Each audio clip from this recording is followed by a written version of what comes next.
There's an island that was once a tropical paradise. White sandy beaches, crystal clear water. A thriving community that had existed for over 2,000 years. Today, it looks like the surface of the moon.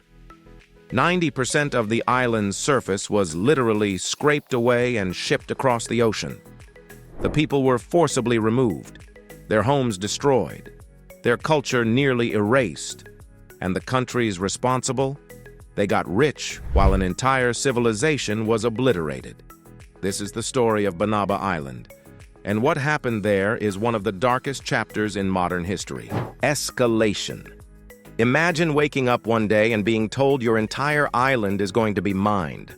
Not just the resources on it, the island itself, the land your ancestors walked on for millennia, the soil where your grandparents are buried. All of it would be dug up, loaded onto ships, and scattered across farms thousands of miles away. That's exactly what happened to Banaba. And here's the worst part. The people who did this convinced the islanders to sign away their home for £50 a year. £50. By the time the mining stopped in 1979, over 22 million tons of land had been removed. The entire island had been lowered by up to 30 meters in some places. What was once 80 meters above sea level became a wasteland of jagged coral pinnacles. And the Banabans? They were scattered across the Pacific, refugees in their own region, watching their homeland die from 1,000 miles away. The beginning, before destruction. Banaba Island sits in the middle of the Pacific Ocean, halfway between Papua New Guinea and Hawaii. It's tiny, just 6 square kilometers. For over 2,000 years, the Banabans lived there in complete isolation. They believed their island was the center of the universe, the navel of the world. And unlike most Pacific cultures, land on Banaba wasn't owned communally. Each person owned their own piece of earth. Land for the aged, land for adopted children, land of marriage. The Banabans had dozens of categories for land ownership. Their entire culture revolved around it. They survived on one of the harshest islands in the Pacific. No rivers, no streams, no natural water source except for a network of sacred underground caves called Tabangabanga. During droughts that could last months, these caves kept them alive. Their legends said the caves were discovered when ancestors called out for help. And a giant spirit crab appeared, its claw marks revealing hidden freshwater pools deep underground. The caves were sacred. Only women were allowed to enter. Then, in 1900, everything changed. The discovery. A New Zealand prospector named Albert Ellis landed on Banaba. He was working for the Pacific Islands Company, searching for valuable resources across the Pacific. And when he examined Banaba's surface, he couldn't believe what he found. The entire island was covered in phosphate rock, millions upon millions of tons of it. Phosphate is the key ingredient in fertilizer. During the early 1900s, it was like discovering oil. It meant wealth. It meant power. It meant feeding entire nations. Ellis immediately realized Banaba was sitting on a fortune. The phosphate deposits were so rich, so pure, that they were worth more than gold. Within months, the Pacific Phosphate Company was formed. The British government, which controlled the Gilbert Islands where Banaba was located, gave the company permission to mine. But there was one problem. The Banabans owned the land. So the company made them an offer they could barely understand. Mining rights for 999 years, in exchange for £50 per year. The Banabans, who had never dealt with Europeans before, who had no concept of industrial mining, who couldn't imagine their island being destroyed, agreed. The mining begins. By 1920, Banaba had transformed. Thousands of workers from other islands were brought in. The British Phosphate Commission, a consortium of Britain, Australia, and New Zealand, had taken over operations. Massive machinery arrived, railways crisscrossed the island, ships lined up at newly built docks, waiting to be loaded with Banaba's earth. The mining process was brutal and efficient. Workers used explosives to break up the phosphate rock. Then they loaded it onto trains that carried it to the coast. From there, it was dumped directly into cargo holds. Day after day, year after year, millions of tons of Banaba were shipped to Australia and New Zealand, where it was spread across farmlands as fertilizer. The farms flourished. Food production skyrocketed. Australia and New Zealand built their agricultural empires on Banaba's soil. And the Banabans? They received royalties based on tonnage. But the British Phosphate Commission manipulated the numbers. They drastically underreported profits.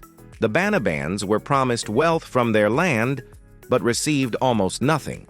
They were also promised that the land would be replanted after mining, that the island would be restored. It was a lie. World War II and forced relocation. In 1942, Japanese forces invaded Banaba during World War II. What happened next was a nightmare. Most Banabans were sent to internment camps on other islands. Others were massacred.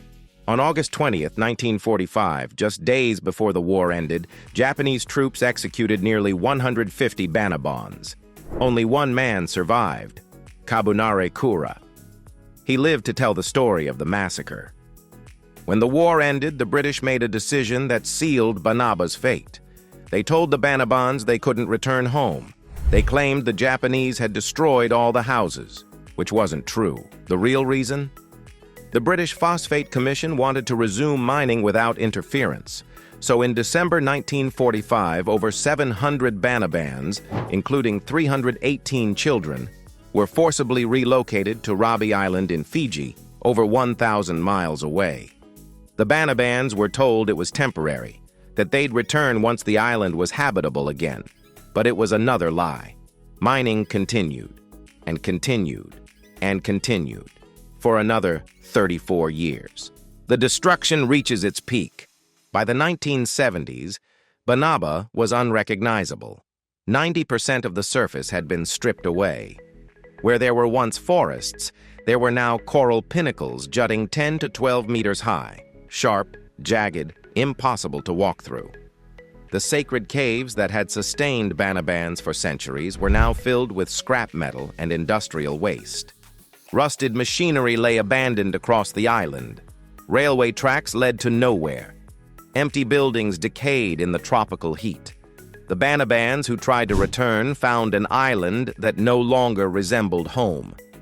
One researcher who visited in 1997 described waking up on Banaba and seeing nothing but desiccated rock, broken glass, and industrial ruins. She said it looked like the hump of a dead whale in the middle of the ocean. The mining finally stopped in 1979, not because anyone decided to do the right thing, but because there was nothing left to mine. Banaba had been exhausted, consumed. The British Phosphate Commission packed up and left. The aftermath. The Banabans sued. In 1971, they took the British government and the British Phosphate Commission to court. The case lasted 221 days, one of the longest trials in British legal history.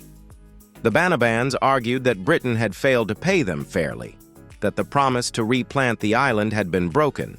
The court ruled that Britain had no legal obligation. But, and this is important, the court admitted Britain had a moral debt. The government placed £6.5 million in a trust fund for the Banabans. The interest from that fund still provides core funding for Banaban administration today, but it's a fraction of what was stolen. Estimates suggest the phosphate taken from Banaba was worth billions in today's money. The Banabans received almost nothing. Today, only about 200 to 300 people live on Banaba. Most Banabans remain on Banaba Island in Fiji. Returning to Banaba is nearly impossible. There's no regular transportation, no infrastructure. The island is still technically part of Kiribati, which gained independence in 1979. But the Banabans feel no connection to Kiribati. They're their own people, with their own history, now scattered and displaced. The cultural erasure. But the destruction of Banaba wasn't just physical, it was cultural.